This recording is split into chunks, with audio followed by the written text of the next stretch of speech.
brief like backstory. So I started studying for the LSAT in May, and then I took the August LSAT and I got a 157. But I'm looking to get like a 165, and I'm taking both the October and the November LSAT. Okay. Got it. Yeah, and like my main issue is that I can like get a 165, but the problem is like on like test day, like when I went and I took the test, I just completely blanked. Like I forgot everything. I was halfway through the logical reasoning section and I realized like I wasn't even like reading for premises, conclusions. I wasn't even paying attention to the question stem. I just blanked on all of it. And then like on the logic game section, I got so caught up in the first game that I took like 12 minutes in the first game. So Right. I'm just like I think my main question for you is just how can I like keep myself from blanking and just not panic during the test? Totally understood. Yeah. So it sounds like a little bit of test anxiety might be Mhm. going on. Yeah. And I also noticed that you mentioned in your form for today's call that you haven't really been doing a whole lot of full length timed practice tests. Is that right? No, I haven't. So I think that was my biggest issue too, was during the summer, I mainly just focused on accuracy. So I did use some of your research, but I wasn't in your course. I just worked on like accuracy, and like I didn't spend much time like with timing and endurance. So I've just been trying to like focus on that now. Right. Right. Okay. Yeah. So, I mean, we're speaking now, end of September. You've got the October LSAT and the November LSAT both coming up. Just out of curiosity, why take October? I think it's just because I wanted to take both of them because I mean my dad was like, why don't you just take both of them? Because I mean if I get like because I know like I get my score back like November 2nd for the October one, and I don't get my November score back until the end of November. So I feel like if my October score is like what I want it to be, I would just use that to apply. Right. Right. Because I Okay. want to, yeah, because I want to apply like as early as I can. But Understood. I don't want to apply with the score that I got. Yeah, exactly. No, totally understood on that. I do typically recommend that you only take the LSAT when you're feeling ready, like you're Okay. going to achieve your goal, like you're going to achieve your fullest potential. You're at 157 now, looking to get 165, and we need to add time practice tests into the mix ASAP, whether you're doing October, November, or both, because we got to get over the test anxiety, and we also have to make sure that you're that you have a realistic sense of where you currently stand. Because let's say that between now and October, just hypothetically, we've got 2 weeks and change remaining. If you never got a practice test score above 160, it wouldn't really make sense to use up one of your takes on the October LSAT, given that there are retake limits. Alternatively, if you got a bunch of scores in the mid 160s, I'd say, yeah, by all means, take the October LSAT. Maybe you won't even need November. Yeah, see, I think that's what's gonna happen too, is because I feel like really confident that I'll get that score on test day if I don't like panic. Because after I got back my September score and I started your course, I started doing like the Socratic review method, and it helped me like realize some of the things that like I was really bad on and why I was panicking, because I like knew what to do, but I didn't inherently know what to do. So it took me some time to like realize it for like certain question types and whatnot.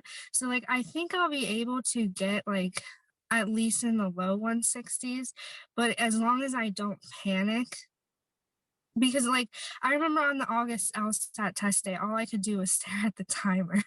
I just kept looking at it. And even though like I pressed it off, I can still see the bar just get smaller and smaller. Yep, yep. No, that anxiety is something we gotta address. And Yeah. taking a bunch of timed practice tests is the best way that you can inoculate yourself Mhm. against the anxiety, because that way test day will feel like just another practice run if you do enough practice tests. That's our goal. Of course, you'll know it's the real thing, but as much as you can mitigate the novelty of the test day experience by taking these practice tests, that's what you want to do. So I would love for you to start doing one or two timed practice tests a week. you don't have too much time till October, but do what you can. And then Hmm. between now and November, you got a month and a half, you can do many more. And so that way you'll be able to bring the strategies and approaches you've been doing untimed or with individual sections and pulling them together into those full length exams. How does that sound? No, that sounds really good. That's really good advice. Because I've been doing just like one practice test like every week and a half. So I've done like three full-time practice tests with the review and everything. Because I've also been trying to like just see, like fix like my problem area. So I've been spending a lot of time doing that, just watching like workshop videos and stuff like that. Like I know I spent a lot of time on like if substituted questions. I spent a lot of time on that. And for logical reasoning, I spent a lot of time on like inference questions because I'm like bad at those, but I'm getting like better. So I've been trying to like do that, but I get what you're saying. Like I should definitely spend more time with taking like maybe two practice tests per week. If you can. What else do you have Yeah. going on? So actually, I'm in a really fortunate situation. I don't have much going on because I graduated college in May, and my work it recently it's closed down for a few months. Sure. So Okay, great. So then it sounds like you could do two tests a week and review in depth as well. If you had other stuff going on, I'd say maybe just one exam, but you have the time to devote. This is obviously the number one thing you can do for your admissions chances. So I would put in the time to do two full length exams a week, spaced evenly apart. So maybe a Saturday and a Wednesday or a Tuesday and a Friday, something like that. And then make sure that you're reviewing them in depth as well. all right, yeah, Tuesday and Friday sounds good. Yeah, I think I'll definitely start doing that. Because I just feel Perfect. like I get so stressed out about like making sure like I do one particular question right that I just forget about everything else. Yeah, that's another thing. So one issue that students often experience is getting bogged down on individual questions when everything is worth the same. So it takes a certain Yeah. degree of mindfulness to remove yourself from the details of that situation and say, hey, I'm kind of stuck on this one, not making much headway. I'm going to flag it, skip it, and come back to it later. So at least you can lock up the other points in that section as well. And that's something to work on as you're doing individual timed sections, as well as those full length practice tests you're going to be doing. Yeah, that makes a lot of sense because I had that problem on test day too with logic games, which is why I took so long on the first game because I was like, I need to make sure it's right. Like, and Yeah. I just kept like I knew it was right, but then I was like, no, I need to double check and make sure that it's right. Yeah. Yeah. If you So have the time remaining, of course, you can go back and double check. But in the moment, we got mhm, to make sure that we're going to get move as many on. points as we can. Yeah. And move on. Yeah, I know, definitely. Yeah, like I did the last game in 5 minutes. I don't even know how I did it. Sometimes you just pull it all together with the adrenaline. Yeah. Yeah. Yeah, exactly. That's what it was. I think it was like adrenaline. Yep. Because I like just did a quick diagram, then I was like, "Wait, is that right? That's right. That's right. That's right too." I was like, "Okay." But yeah, I Nice. think my main problem was the logical reasoning section because, like I said, I just forgot all of the strategies and I didn't apply any of them. So the good news is that you already know them and you have the foundation. The next step Mhm. is to just make sure that you can maintain the mindfulness and awareness of that approach and use it during in the timed setting. So that's why I think the biggest thing for you for the next 2 weeks for October, the next month and a half for November, Mhm. doing those full length practice tests under strict time conditions. Yeah, that's definitely reassuring to hear to know that like I do have a good foundation. It's just I need to just focus on this one thing. So it's just reassuring to hear like I know like what I need to do and like what I think I need to do is the right thing because you just told me that that's the right path that I should go down. So that's definitely reassuring to hear. So thank you. Yeah, yeah, of course. What other questions do you have for me, Isabel? So I specifically like with reading comprehension, I specifically struggle with like comparative passages. Like my biggest thing is like struggling with how to connect them. I just don't know how to like properly like what I'm supposed to be thinking while I'm reading passage A and like how I connect it to passage B. Because half of the time I read a comparative passage, I'll read passage A and I'm like, okay, I got this. I know the main point, I know what it's saying. And then I go to passage B and I'm like, how do these two possibly go together? And then I'll come back like to it like a day later or something. And then it's like, oh, duh, it's right there. That's exactly how they connect. But when I read it first, I know I'm thinking the wrong thing because I just don't understand like how they initially connect. So I guess my question to you would be, how can like what approach am I supposed to take when I'm reading the passages? Okay, so I have two thoughts here. One is really just given the context of our earlier conversation, it sounds like the fact that you're getting it later but not in the moment suggests to me that it's stress and anxiety. So Yeah. it will be addressed by doing more of them, just doing more of Okay. them, but under timed conditions, so that you will experience it in the moment like it's just another practice test, meaning it won't feel like it's as big a deal because you've done Okay. that so much already. So that's my initial response to you, just based on the context. The other thing I'll say, more specific to reading comp, is that the two passages won't necessarily relate directly. Like it's not as if Okay. one says yes and one says no, or that both say yes or that both say no. They could be a little bit more generally related, but not have a ton of overlap. There could be maybe half of the content overlaps and the other half of the content is just separate. Okay, so do you think like should I be looking for like the main ideal in each, or is it like a secondary ideal that they may connect on? They may connect more on a secondary idea. It's Okay. possible. That makes sense. Yeah, and I think the fact that you just said too about how I'm just getting too boggled down with one question, because I tend to do that like if I start like a time section and then I get to a question, I'm like, no, I need to know the answer now. Then I'm like, okay, I'll just spend 10 minutes, forget about the time section. I just need to know the answer.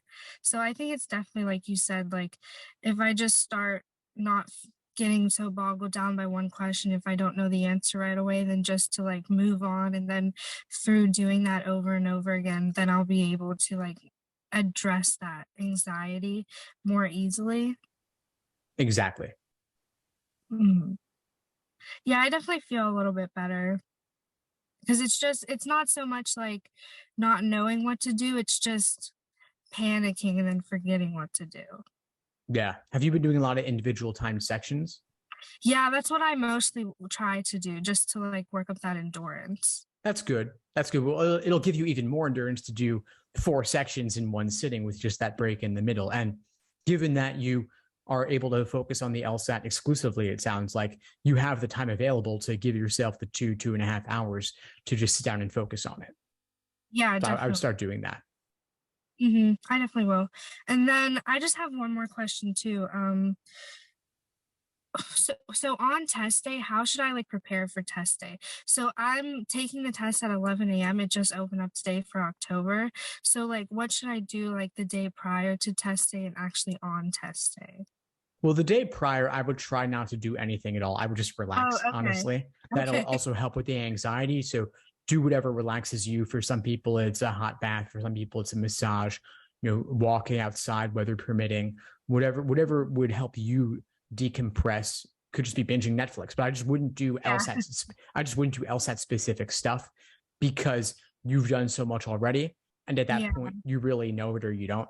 If it would stress you to not do anything at all, yeah, you could do a little bit, but typically I recommend trying to really minimize it and do 0 if possible, so that on test day itself, you walk in feeling fresh. You can also go on ProctorU's site to just do a system check to make sure that your computer is in good shape and that you're in accordance with whatever the requirements are. All right. Yeah. You could download the ProctorU extension as well. I had to request like whatever it is called, computer assistant. So Yeah. Elsa sending me a computer. Okay, great. So Yeah, I'm then, not really sure how that works. I guess they just send it in a box and I just open it up. yeah, exactly. You just send it and you'll send it back. But I mean, once you receive it, do just log on and check it to make sure Yeah, everything's working. definitely. And I mean, you also want to make sure it turns on. I expect that it Oh, will, yeah. but check those sorts of things on Never the know. earlier side. Yeah, you never know. And then test day itself, you might do a few warm-up questions before starting. Could be a favorite logic game or a reading comp passage or a couple LR questions that you've done before. It doesn't need to be anything new and certainly shouldn't be anything difficult. The idea is to wake up your brain a little bit so that the first questions you're doing that day are not the ones that matter. Okay, yeah, that makes a lot of sense. So, yeah, just do a few questions in the morning, just easy ones, so I can just get my brain into it, basically. And Exactly. then and then maybe put like a LSAT motivation video on. Totally.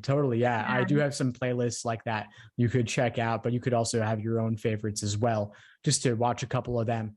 One of them people like is 40 inspirational speeches in 2 minutes on YouTube. No, I need to find that one. Yeah, that's on YouTube. And some people like Legally Blonde.